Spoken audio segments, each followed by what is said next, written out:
Nung ihagis ni Mother lahat ng balahibo, napatago talaga sa ilalim sa takot itong si Chanel.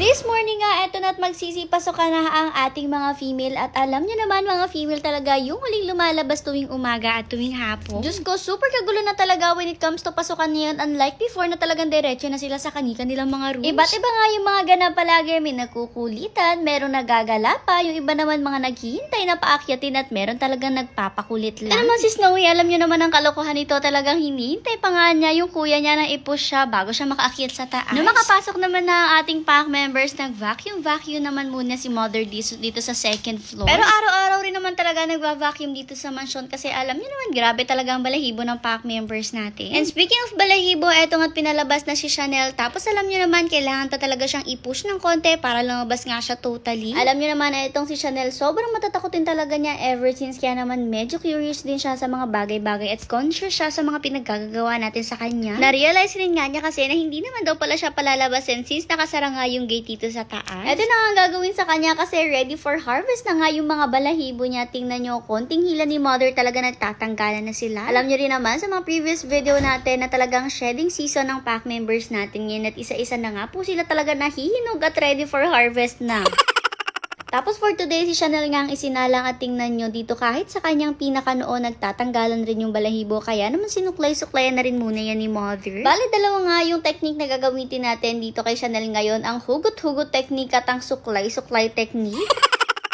Eto na naman nga tayo, feel ko talaga kailangan kong sabihin to ng paulit-ulit sa mga videos kung saan magsusuklayan tayo dahil kung hindi ko sasabihin, napakarami talaga magko-comment nito. Unang-una, hindi po sila nasasaktan kapag hinuhugot-hugutan ng balahibo or kapag sinusuklay-suklayan kasi yung mga balahibo na yun po ay talagang tanggal na or nakahiwalay na mismo sa anit nila at naghihintay na lang talaga na may humilaw or may magsuklay. Kapag hinihila-hila naman po natin, ang nahihila lang natin ay yung mga balahibo na ready ng matanggal at hindi yung mga balahibo na nakakabit pa talaga sa nila. And hindi rin po nauubos ang balahibo nila dahil double coated nga po sila. Ibig sabihin, isang layer lang ng coat nila yung nagshe-shed at yung isang layer po ang natitira dyan. O baka may mag-comment pa dyan na nasasaktan dahil sa ganyan, or baka may mag-comment pa na baka maubos na yung balahibo sa sobrang kakasuklay, ha? Anyways, habang busy-busy nga sila pagsusuklayan dyan, sabi ko papakitaan ko kayo na mga pictures ni Chanel nung bata pa siya. Kasi nga syempre, nung bata pa ang pack members natin ay talagang nag-YouTube pa kami at hindi nyo masyado napapanood yung mga videos or vlogs namin on YouTube. Although pwede naman kayong manood, search nyo lang po yung Husky Pack TV and doon po naman lahat ng mga vlogs namin. Anyways, tingnan nyo dito, nung babalik ta rin na nga ni Mother si Chanel para kabilang side naman yung suklayan, ay hindi kinering baliktarin since natakot nga itong si Chanel. Sanay nga si Mother na ganun pagbabaliktad kasi ganun yung ginagawa niya mostly sa pack members natin, lalong-lalo na kay Malia. Pero itong si Chanel takot talaga siya kaya talagang hindi natuloy yung pagbaliktad sa kanya since bumalikwas nga siya. Anyways, ito na nga ang picture ni Chanel nung unang dating niya dito sa ating mansion. Para sa mga hindi nakakalam, si Chanel po ay bigay lang sa atin, regalo sa atin ni Raymundo G Farm. At si Chanel nga po ay anak lang rin ng isa sa kanilang mga fur babies. Noong una rin dating ni Chanel dito sa atin, may pagkatapang talaga siya at kung sino-sino yung inaawa at kinukulit-kulit niya. Tapos habang lumalaki siya, doon na lumalabas yung pagiging mahihayin niya talaga at medyo matatakotin rin nga talaga ang batang to. Pero kahit na gano'n, lumaki naman siyang masigla talaga at playful at napakagaling rin talaga makipagkulitan sa mga kasamahan niya. Di ko rin nga alam kung napapansin niyo ba, pero yung mata po talaga ni Chanel bi-eyed po siya. Yung isa niya nga pong mata na medyo ma-brown, amber eyes po ang tawag dyan, habang yung isa niya naman na mata ay party-eyed ang tawag. So bakit nga ba party eyes ang tawag doon? Dahil po yung isa niyang mata, halo-halo po yung kulay nun sa isang mata lang. Since yung mata niya na yan ay halo nga po ng kulay na blue at copper. Anyways, balik tayo sa video. Ito tapos na nga suklay-suklayan si Chanel at ayan na nga po lahat ng mga balahibo na nakuha sa kanya. At takot nga siya nung magbagsakan sa kanya yung mga balahibo, kaya ayan, tumago talaga siya dyan sa ilalim ng kama. Imagine nyo, ganyan kadami, tapos talagang meron pang kailangan tanggalin. Hindi na nga lang talaga masaid since yung iba hindi pa ready matanggal. Pagkatapos naman magsuklayan, diretso na nga si Chanel dito sa loob ng room niya, syempre dahil ayaw talaga niya magpasuklay. Hinintay pa nga niya yung kuya niya para sarahan nga itong room niya since ayaw nga niya na nakabukas yan kasi baka maya-maya suklayan na naman daw siya.